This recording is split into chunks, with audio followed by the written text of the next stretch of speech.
Can international justice truly be achieved without collaboration among nations? This is a question that has been put forth by none other than the Indian Prime Minister himself. Recently, he stood before an esteemed global audience at the CASGC-CLEA conference and delivered a speech that underscored the necessity of international cooperation in the realm of justice delivery and investigation. His words echoed across the conference, highlighting a need that is as old as the concept of justice itself. For justice to be truly universal, nations must come together, share insights, and collaborate on mechanisms that ensure fairness and equality. He emphasized the importance of this collaboration, not just in theory, but in practice. A testament to this belief was his mention of the African Union joining the G20 during India's presidency, fostering a spirit of cooperation and collective decision-making. The Prime Minister's call to action is not just a statement, but a challenge to the global community. Now let's delve deeper into the Prime Minister's speech and its main points.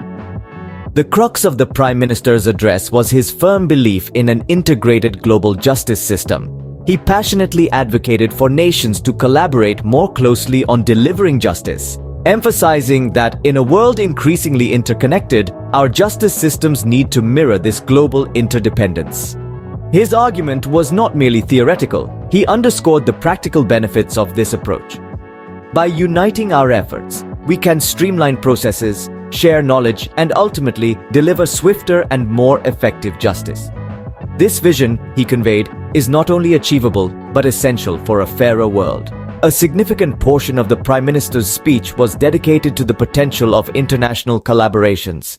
He highlighted the example of the African Union's possible inclusion in the G20 during India's presidency. This, he suggested, is a prime example of the kind of global cooperation that can lead to a more equitable justice system. He pointed out that such an act would not only strengthen the G20 by making it more representative, but also help to bridge some of the existing gaps in international law and order.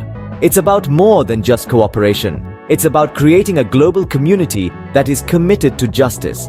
The Prime Minister's vision is clear. He sees a world where justice is not confined by national boundaries, but is a shared responsibility, a collective endeavor. He envisages a future where nations work together to uphold the rule of law, ensuring that justice is served swiftly and fairly regardless of where the crime took place.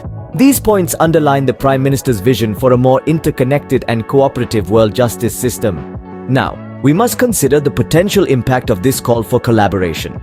The Prime Minister's proposition, if taken to heart by nations worldwide, could potentially revolutionize the face of international justice.